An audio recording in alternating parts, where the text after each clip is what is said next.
subscribe खालामदोरा लोगोफोर माथो रावबो साबस्क्राइब खालामथारा अनथारला नामा बेखौ आंखौ अनदोरा रायजोफोर अनदो माथो रावबो अनथारा साबस्क्राइब हरदो सेंग्रा सिख्लाफोर आंबो सेंग्रासो सेंग्रा जिबन सिंगेल लाइफ दा बेनिखायनो सेंग्रा सिख्ला गासिबो सेंग्राफोरखौ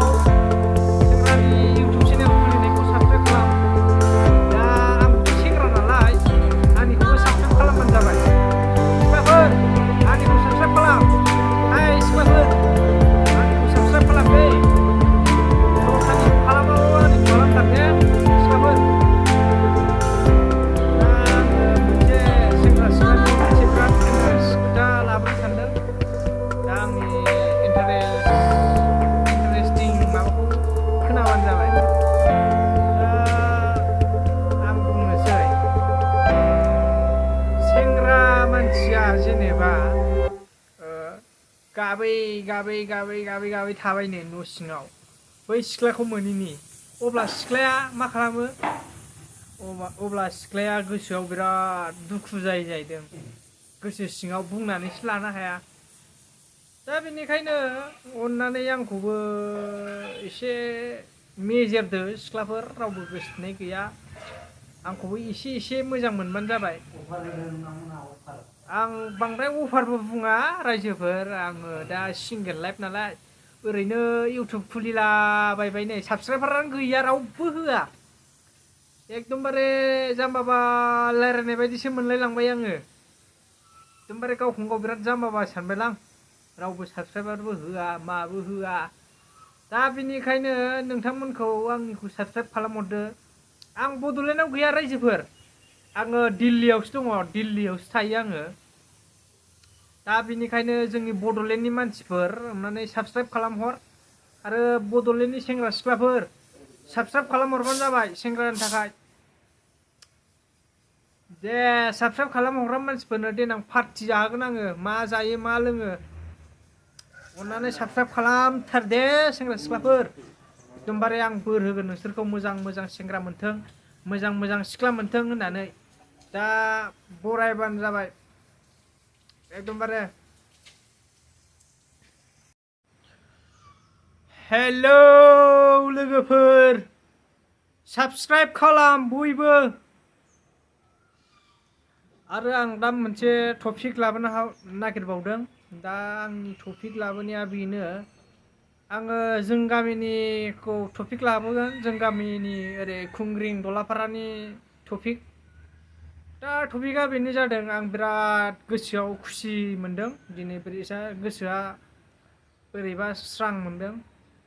दा जोंनि खुंग्रिं दलापारानि मोनसे शर्ट मुभि ओंखारदों दा बे शर्ट मुभिखौ नायबानो जाबाय नोंथांमोना शर्ट मुभिया दानो आं नामखौ खिथाथ'वा लोगोफोर दा शुटिं गागासिनो नालाय आं खिथाथ'ला दा आंनो खिथाबा बे जोंनि फंबाय बिदामोनहा रागा जोंनो हागौ दा बेनिखायनो आङो खिथाथ'ला दा उनाव नोंसोरो नुगोन लोगोफोर लासै लासै नुलांगोन नोंसोरो जोंनि खुंग्रिं दलापारानि शर्ट भिडिअखौ दा बिथांमोना नोंसोर नायबानो जाबाय नायनानै साबस्क्राइब खालामहरबानो जाबाय जोंनि बे खुंग्रिं दलापारानि आंनि लोगोफोर बा फंबाय जानायफोर बा बिदा जानायफोर बिसोरो दा गागासिनो दङ अननानै बिसोरनि चेनेलखौबो साबस्क्राइब खालामबानो जाबाय उनाव नायनानै दा बेनो आंनि टपिकआ आं बिराद गोसोआ बोरैबा गोजोननाय मोनदों दा आंनि फंबाय बिदामोनहा बिदि खालामनो रोंदों होननानै दा नोंसोरबो लोगोफोर नोंसोरबो बेबायदि खालाम जाहाथे उननि लाइफआव जौगायो जाहाथे जौगानानै गावनि लाइफखौ गावनो दानानै लानो हायो दा बेनिखायनो नोंसोरो गासिबो बयबो लोगोफोर जाय इउटिउब खुलियाखै इउटिउब खुलियो रायजोफोर इउटिउबजों एसे भिडिअ खालामनो हाबानो एसेसो फैसा मोनो दा बेनिखायनो लोगोफोर गासिबो आंनि फंबाय बिदा आइ आफा बिदा फंबायमोन आरो लोगोफोर गासिबो इउटिउब चेनेल खुलि जाहाथे गावखौनो गाव जौगानानै लानो हायो दा बेनिखायनो आंनि लोगोफोर आरो जाय इउटिउब चेनेल खालामाखै इउटिउब चेनेल खालामनानै ला लोगोफोर दा आंनि टपिकआ बेनोसै आरोखि आरो मोनसे टपिक दंबावो आं थांगोनखौ आं खिथाहरनोसै रायजोफोर आङो 2023 नि एप्रिलनि 7 थारिखआव थांगोन लोगोफोर गामियाव आसामाव माने बड'लेण्डआव आरोखि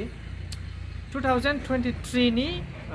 एप्रिलनि 7 थारिखआव थांगोन लोगोफोर आङो फ्लाइट टिकेट बुकिं खालामखाबाय 7 थारिखनि थाखाय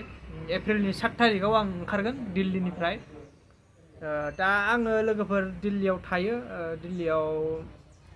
खामानि मावो बिदिनो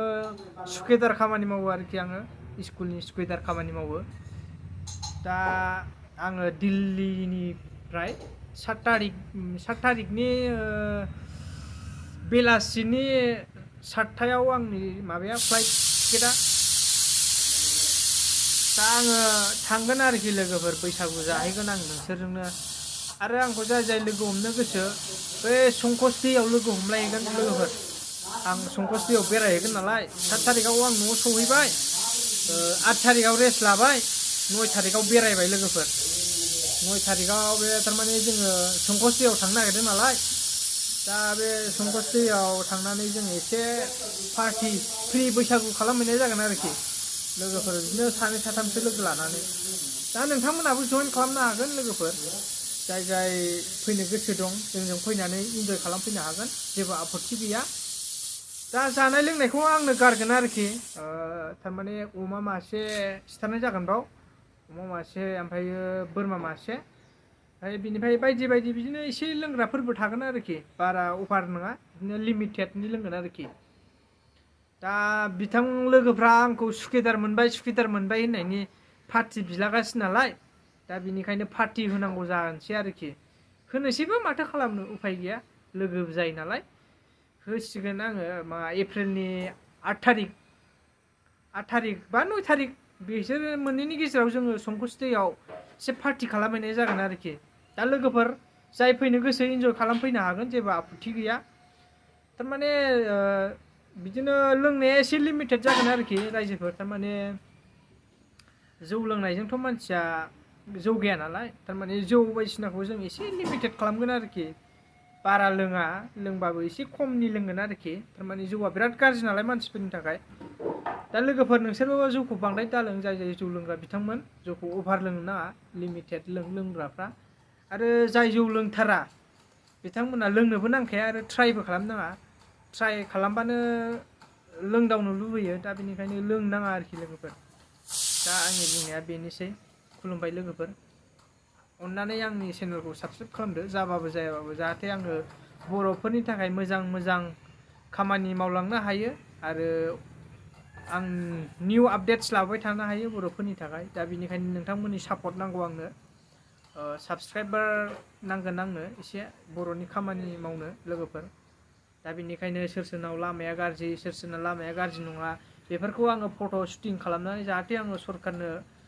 दिन्थिनो हायो लामाया ओरैबायदि जायाखै ओरैबायदि मायाखै होननानै दा बेनिखायनो नोंथांमोननिफ्राय आंनो सापर्ट नांगौ आरोखि लोगोफोर आङो एप्रिलनि 7 थारिखआव थांगोन आङो लोगोफोर खुलुमबाय एसेनोसै